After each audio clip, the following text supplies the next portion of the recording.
This is the Good Neighbor Podcast, the place where local businesses and neighbors come together.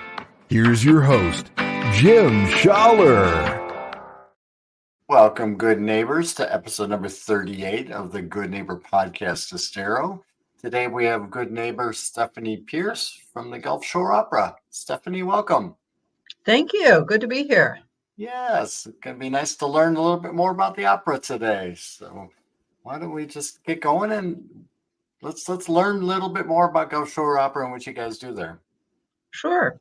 Well, we are celebrating our 10th anniversary season right now. We just had a kickoff party and our first concerts of the season. And Gulfshore Opera serves from Punta Gorda down to Marco Island. We three counties. And over 2 years ago, we moved our headquarters to Estero right off of Corkscrew Road so we could be central to all three of the counties that we serve. Very nice. Very nice. That's exciting. It's a lot of growth going on, it seems like, right? Absolutely. We love it here. It's great. It's good. So how did you get started with the opera? Were you a singer? Oh, yes. I had I had an international career as an opera singer, doing leading lady roles, Tosca and La Traviata, and a bunch of operas across the United States and mostly in Western Europe. And I was based out of New York for the most part. And then in 2000, when my parents fully retired to Bonita Springs and two of my brothers migrated down, I just decided I had enough of living in New York City. So I relocated down here and initially thought that I was going to continue traveling, but ended up sort of regionalizing my singing career. And through that, I gained a certain amount of notoriety in the community in Southwest Florida. And people just kept saying to me, we really need our own opera company here. And eventually a couple of people said, and we think you should start it. So I had no background whatsoever in business. I bought the book Nonprofits for Dummies and talked to a few people that I was acquaintances with that had sort of business experience that could be good for helping to start a nonprofit performing arts organization, and started the first one in 2004. And then we went through a shuffle there with that, and I restarted Gulfshore Opera in 2014 as a regionally based tri-county operation with kind of an expansion and a growth to that. Very exciting. Very exciting. So you've been truly visionary as far as developing this and bringing the arts to Southwest Florida, which is great. It's great for me because the career as a performer, it's exciting, and I'm really glad I got to do all that traveling. But it's lonely, You're out there by yourself, and now I have I have family and a huge family through the organization. We're a very friendly group, and so many of the people that become involved and support Gulfshore Opera become like family. So it's been very enriching for me personally. Plus, I get to hire young up and coming artists and pass along the trade that took me so long to become a master of. So it's a great place to be. I'm very happy to be where I am now. And it is like you mentioned, a sense of community and bringing people together. It's just amazing that we can do that through the arts, and the more we can do that, the better the community becomes. Absolutely, better for everyone. So as far as the community goes, are there visions for expanding or growth or other opportunities? Well, we're kind of a slow and steady. We, like I said, we love our headquarters here in Estero, and it's my belief that Gulfshore Opera is not it's not our mission to raise $60 million to build our own facility to perform in.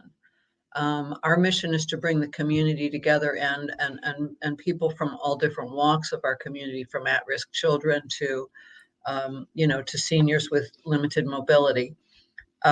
So that is our focus. But as aside from that, I've long had a vision of bringing several performing arts groups together to collaborate to get a facility built that is friendly to regionally produced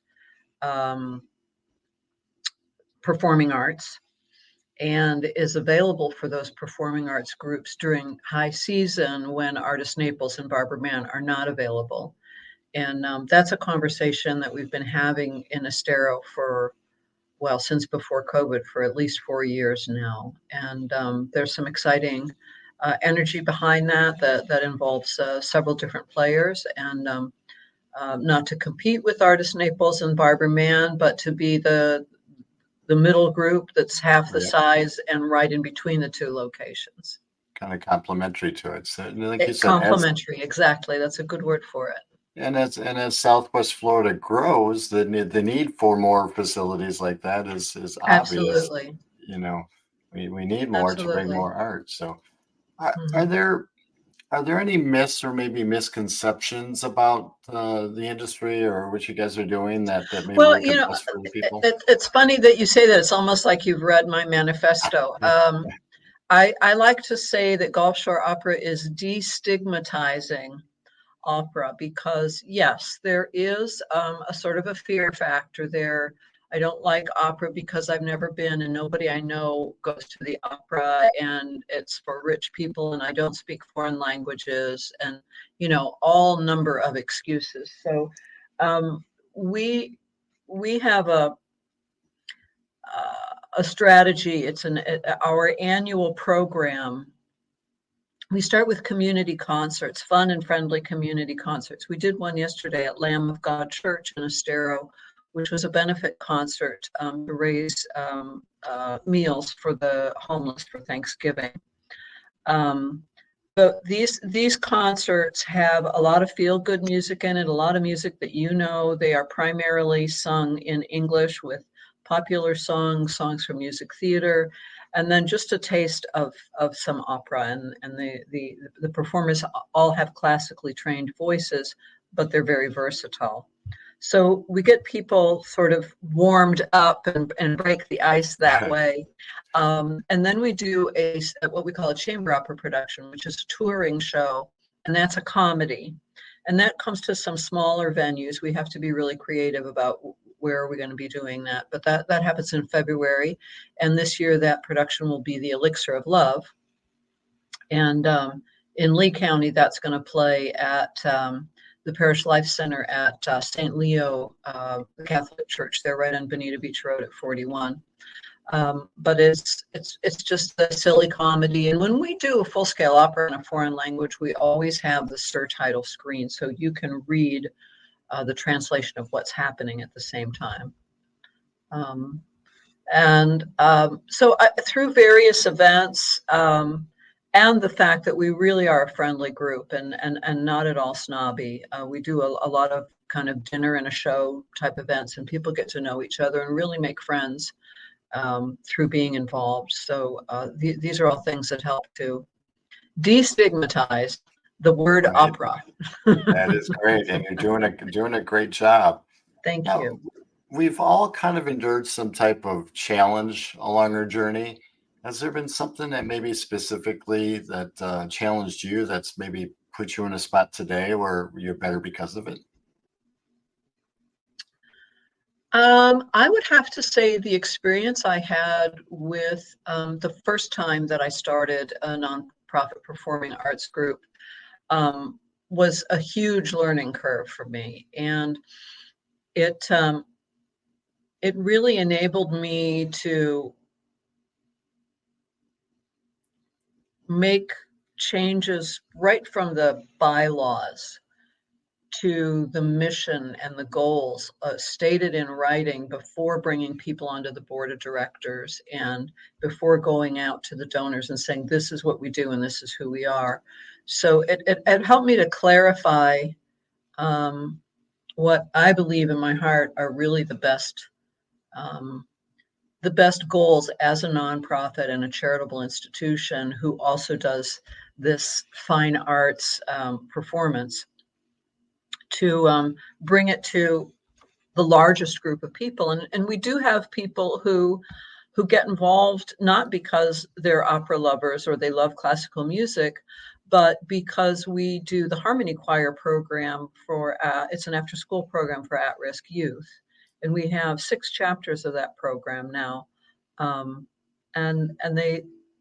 they get involved because they see that kindness and that philanthropy and a way to enrich the community and become an integral part of the community rather than just high class entertainment.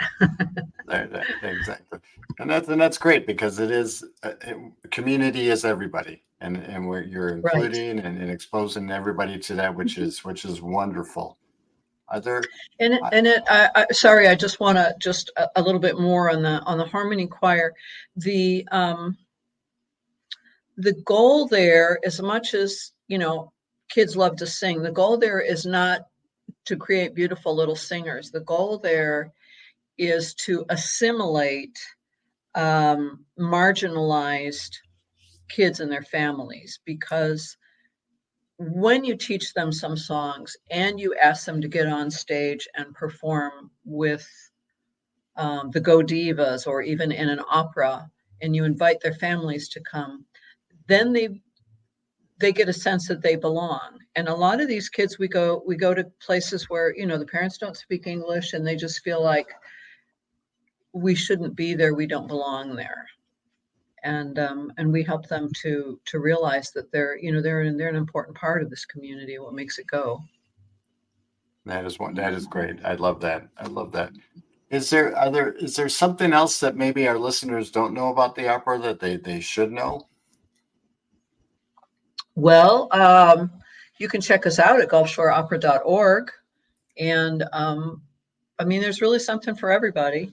And if you're looking for a way to meet some really nice people and get involved, you can do volunteer work. We always love to have the donations as a nonprofit to help us grow and achieve our goals of enriching the community. But there's lots of things that you can do to get involved, like the chorus.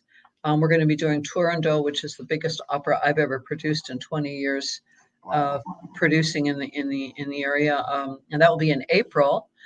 And we are recruiting a chorus of up to 50 people for that. So, we're kind of looking all around, and there's even a children's chorus involved. So if you have a kid that likes to sing, it's an experience that they will remember for the rest of their lives, to be on that stage with 100 people in a great big theater and a big orchestra, standing next to these world-class opera singers. So that is great. The more the merrier. Yes, it sounds like you've got a lot of good events lined up. Yeah. Steffanie, it's been wonderful getting to know you today, and I look forward to coming out and checking out the opera myself. Thank you so much for the invitation. Really appreciate it. Thank you. You have a wonderful day. Thank you. You too. Thank you for listening to the Good Neighbor Podcast Estero. To nominate your favorite local businesses to be featured on the show, go to gnpestero.com.